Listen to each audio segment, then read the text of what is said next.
to help us look at exactly what's going to be happening at the election petition tribunals, the 180 days that the tribunal is mandated to sit. We have in the studio Isaac Anumudu, who's a lawyer and policy analyst. Thank you for joining us, Mr. Anumudu. Thank you for having me. So today, the Presidential Election Petition Tribunal begins its sitting, starting with a pre-hearing sitting, and they're meant to sit. Is it the one? Let me start from asking this question. The 180 days for this sitting, do they start today, or will they begin to count after the pre-hearing sitting, which is today?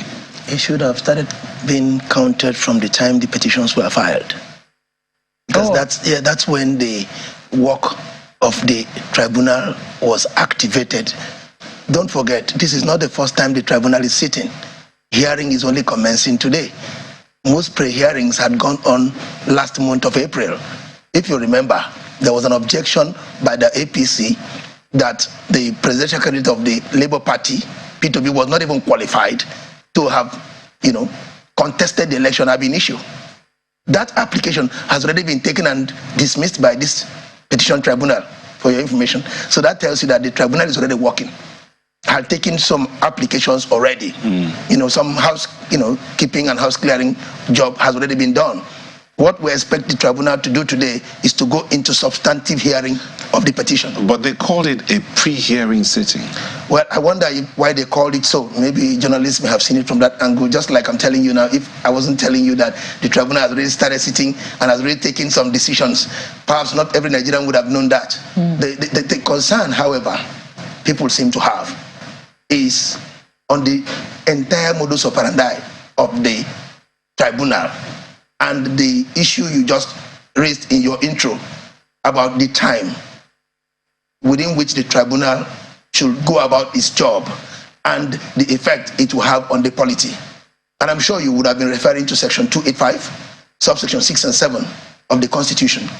And that section talks about giving the first tribunal, which is the Court of Appeal, 180 days within which to conclude its hearing and determination of the appeal, while section 285 subsection 7 now subsequently gives the Supreme Court, which is the final court on this matter, 60 days, 2 months, within which to hear and determine the appeal from the Election Petition Tribunal. Now, many people have misconstrued this to indicate that the tribunal must spend 180 days. If you read that section, nothing in that section says or even suggests that. The only thing that section seems to say is to impress on members of the tribunal the need for expedition, for speed, in view of the sensitive and peculiar nature of election petitions, that they must not exceed 180 days. But there's nothing there that says they must wait for 180 days. No. And they must use it all up. Or they must use it all up. Nothing says that these petitions cannot be concluded in 7 days. Nothing also says that the Supreme Court must use up the entire 60 days, 2 months before it decides the appeal. In fact, to underscore the exigency, the Constitution went further in section 285 subsection 8 to say that in order to expedite, nothing warrants even the tribunal to give reasons for its judgment. In other words, the tribunal can simply say, this is our judgment, we'll give you reasons later, just to ensure that this thing is expedited. That's what section 285 subsection 8 says. That underscores it. And that's why most Nigerians, like someone like former president of the NBA, Dr. Olusegun, had been clamoring for some radical proactivity by the tribunal, because this petition, the way it is structured, is such that it can, in my opinion, be disposed of in 7 days, maximum 14 days. If you give me time, I'll tell you how it can be done. Right. For example, the candidates have 4 major grounds for their petitions. I'm talking about the 2 major candidates. There may be other candidates, but the Labour Party, the PDP, and their presidential candidates have filed petitions. And, for example, and their petitions are similar. The summary of it, which is they are challenging the declaration of the APC candidate as president-elect on one major ground, that the constitutional requirement for that declaration was not met at all, and therefore INEC ought not to have made that return. They feel very strong about it, whether rightly or wrongly. And they hinge that on section 134, subsection 2, A and B of the Constitution, which says that for you to be declared the president-elect, where there are more than 2 candidates, you must have scored to 25% of 2/3 of the votes in 2/3 of the states of the federation and the federal capital territory. And they said, whatever you scored, if you did not score 25% of votes in the federal capital territory, you should not be declared president-elect. Now, they have their reasons. The other parties feel, no, it doesn't. It's wrong in law. They cited many cases, you know. And the other people too have the argument. They say, how can you say you must get 25% of FCT? If you get 25% of about 30 states, why should FCT be the decider? The other people are saying, no, you must interpret the law the way it is. We lawyers have various modes of interpretation. We have the golden rule, the jus dem generis rule, and all the other rules. But the basic is the literal rule, where the law is literally clear. Don't add anything to it. And the law says you must have 2/3 of, you know, this 2/3, 25% of 2/3 says, and means conjunction, and means plus, and means including, and means together with. And they now raise the argument that what if WAEC said, the university said you must get English and maths before you are admitted to read medicine, and you now get 8 other credits, 10 credits, but you lack English, you lack medicine. Would they admit you? The answer is no. So if that's what the law says, that can be decided by the tribunal. It doesn't need 180 days. You can call the lawyers because the result for FCT is on the table. INEC has the certified result. It's online. If this party did not make 25%, come, all councils, come and address us. The tribunal can invite the parties, come and address us one day or 2 hours. Does this lack of 25%, is it fatal or it's not? And after addressing, the tribunal can adjourn to the next day and give its decision and even tell you that I will give you reason later. That's what section 285 sub 8 empowers them to do. Now, if that fails and does not disqualify the APC candidate, you can go to the next one, which is the grounds of the opposition under section 115 of the Electoral Act, which forbids double nomination. Section 115D specifically forbids a candidate from taking nomination forms and filling nomination forms for 2 elective positions. It even went further to criminalize that misadventure in section 115 subsection K, 1K, by saying that the person will even be sentenced to 2 years imprisonment if you are found to have filled 2 nominations. Now, the opposition parties allege that the vice presidential candidate of the APC filled 2 nomination forms for both Senate and vice president. Now, they are saying that that is fatal, considering the clear, unambiguous provisions of section 115 of the Electoral Act. The matter is before the court, so we cannot conclude that this person is right or that person is right. But it is something that the tribunal can ventilate and deal with in 1 day.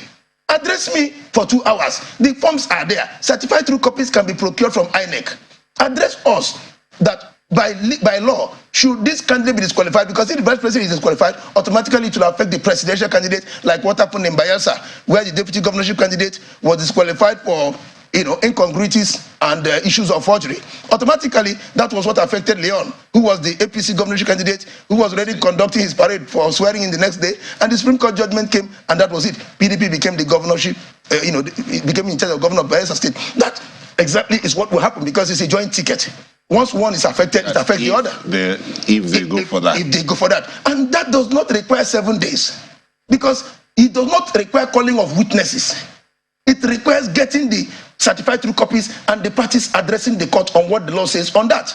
Now, assuming you scale that second hurdle, there is the third hurdle, the issue of the non-forfeiture, non-committal forfeiture that happened in the United States of America for $460,000. Was it fatal?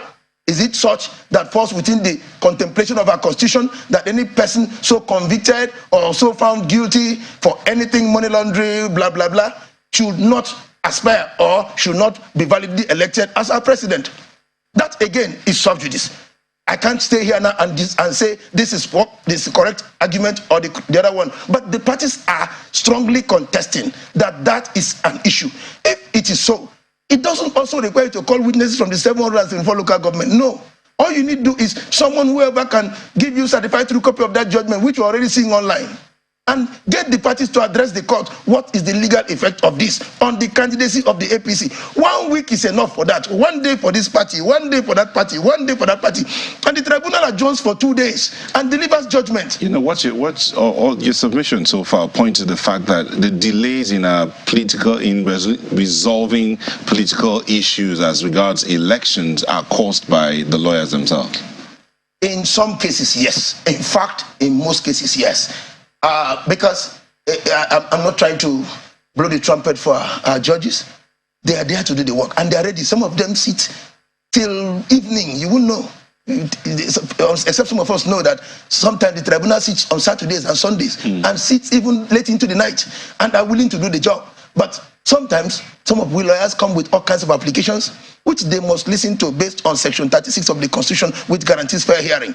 So that is what we are calling for here is, that's why I used the initial word, judicial proactivity. That's the best word I can use for it. I can't say judicial activism. You don't want radicalized judiciary. But there can be judicial proactivism where the judiciary now takes the temperature, gauges the mood of the country, and say, wait a minute, we are not here for decoration. We are an independent arm of the government.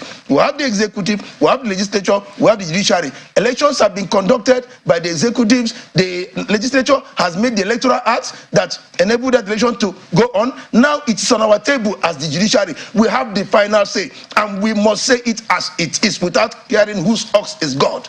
If they have that attitude, they come up with practice directions, which they are entitled to, which they already have. Election petitions practice direction. They can amend it. The presiding officer can issue an order, amending it and saying, for this purpose, we are going to deal with these 3 issues within the next 3 weeks, within the next 2 weeks, within the next 1 week. Therefore, counsel, come tomorrow, prepared to address us on X, Y, Z.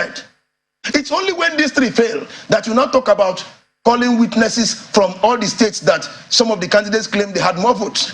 The PDP candidate claimed he got more votes in Adamawa than was accredited to him.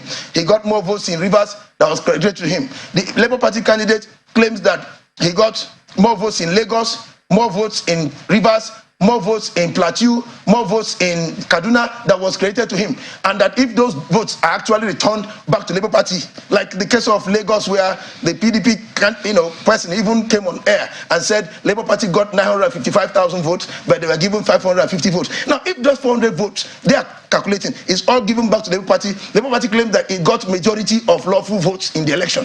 PDP claims so. APC also claims so. So that is the one that may require you to call witnesses, look into IREV, as you said, look into, the details of beavers. But we don't, and we must not get to that. If any of these 3 issues I have mentioned comes out successful, so the tribunal can, because of the mood of the country, where you see people feel restless. And let me tell you why it's very important. Section 13 of the Constitution. Let me read it for you, so that you understand why most Nigerians are feeling the way they are feeling, as to why the tribunal should adopt a very proactive attitude to this. I read Section 13 of the Constitution. It says, it shall mandatorily, it shall be the duty and responsibility of all organs of government and of all authorities and persons, organs of government including judiciary, and of all authorities and persons exercising legislative, executive, and judicial powers to conform to, observe, and apply the provisions of this chapter of this Constitution. And what does this chapter say? The next one, chapter 14, section 14, says, the Federal Republic of Nigeria shall be a state based on the principles of democracy and social justice. Now, what is the social justice here? If 3 people have contested election and the result has been declared, and that result, the law allowing the announcement of that result provides for that result to be subjected to scrupulous judicial ventilation, and parties have gone to court. Is it not just? Is it not mandatory by Section 13 and 14 for the tribunal to expedite, when it has power so to do, to expedite and come to a decision before any of these 3 people are sworn in? Is it not just? Is it not social? We are all 3 contesting for something. You've been declared, and I feel wrongly, you shouldn't. She feels wrongly, you shouldn't. Why? And there is enough time. There is 2 months. There's even more than 2 months for this issue between the three of us to be resolved, so that if it's yours, we all congratulate you and wait for the next 4 years. If it's yours, the whole country moves forward. Well, because right now, there's anxiety, there's agitation. Even investors are waiting. Mr. Nomodu, we do not have 2 months now to swearing in. Yeah, no, we don't. Right now... No, I was talking about from when the election was conducted. Indeed. So the days to swearing in. Now, these agitations came in shortly after the presidential elections. I think they're also being asked for the governorship elections as well. I mean, how this is going to all work is very unclear. But we do know that we've made some progress in terms of the time frame that we used to have. It is 180 days time frame. Was not it didn't just fall from the sky. It was as a result of our experience whereby a president would have been in office 3 years, a case is also still being heard. So if right now, as stipulated by our Electoral Act and our Constitution, we now have a time frame of 180 days. Some people will say, what's the hurry? Why are we hurrying? Exactly. That's why I'm saying the hurry. First of all, let me use this opportunity to also call on the incoming 10th National Assembly to quickly amend Section 285 to provide that all election contestations should end before swearing in, because it's actually unfair and offense Section 13 and 14 of the Constitution. It does not create for the social justice that should exist in our electoral process. But having said that, just like you rightly said that in the past it would take 3 years, sometimes it's even a month or 2, 3, almost 4 years before the final judgment will come. And so the whole thing would have become academic then. Now, if it is possible to bring it down to 180 days, plus another 60 days, which is 8 months. If it were possible to bring it from 3-4 years or ad infinitum to 8 months, it's still possible to bring it down to 2 months. It's very possible to bring it within 8 weeks. I've just told you how it can be done. I've just told you how, if any of these 3 issues succeeds, that is what ends the election petition. And if they don't succeed, you can now go into the other issue and give parties time limit within which they would call their evidences. So even as we are right now, all hopes are not lost. If the tribunal decides to follow this proactive approach, all they need to do as the sitting starts today is to reel out the practice direction to the lawyers. We want you to address us on this and this. We want to deal with these 3 issues first before we go into the issue of which parties scored majority of lawful votes as contemplated by Section 134, subsection 3 and 4. From what you also, what I also heard you say, you want the Supreme Court, the Electoral Tribunal to be given judgment on each case as it proceeds. Is that correct? Not on each case as it proceeds, but to take what I would call preliminary issues. Issues that will not require the whole evidence from across the country. Because these 3 issues I've mentioned are not issues that will require evidence from polling agents, returning officers, state collation officers, and all that. But what you're saying is that it should give a decision on each one as it goes. As it goes, it could just allocate a week to deal with these 3 issues. They can even say address us on all these 3 matters. And we take 2 days, 3 days to give our decision on them. So let's even grant that happens. You know, that the Elections Petitions Tribunal does that, and then maybe, perhaps for whatever reason, it doesn't succeed, and then they say, okay, let us take the one where all the evidences come together. Maybe they're even able to handle all of that within a month or thereabouts, or even 6 weeks. What about the Supreme Court? Because oftentimes, from what we know, our litigants are never satisfied with the first court of instance. They always want to get up to the Supreme Court. It's like as if the Supreme Court eventually must have a say in these issues. Don't we see that the Supreme Court sittings might also, you know, go past the inauguration date? That's what I'm saying. It would only happen because the law as it is now allows it.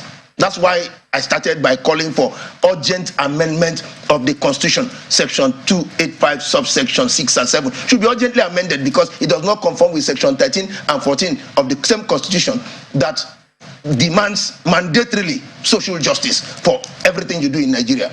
But even going by the question you asked, I'm saying that the Court of Appeal, which is the Election Petitions Tribunal of First Instance, and the Supreme Court can issue practice directions that limit the parties to the time within which they should conclude their cases. The law allows that. And that's what we are calling on them to do, considering the mood of the nation. The country is more divided than it has ever been. Politicians have exploited our religious and ethnic fault lines. We need urgent healing. We need urgent amity and concord for progress and prosperity for our nation. Investors are waiting to see which direction to commit their investments in this country.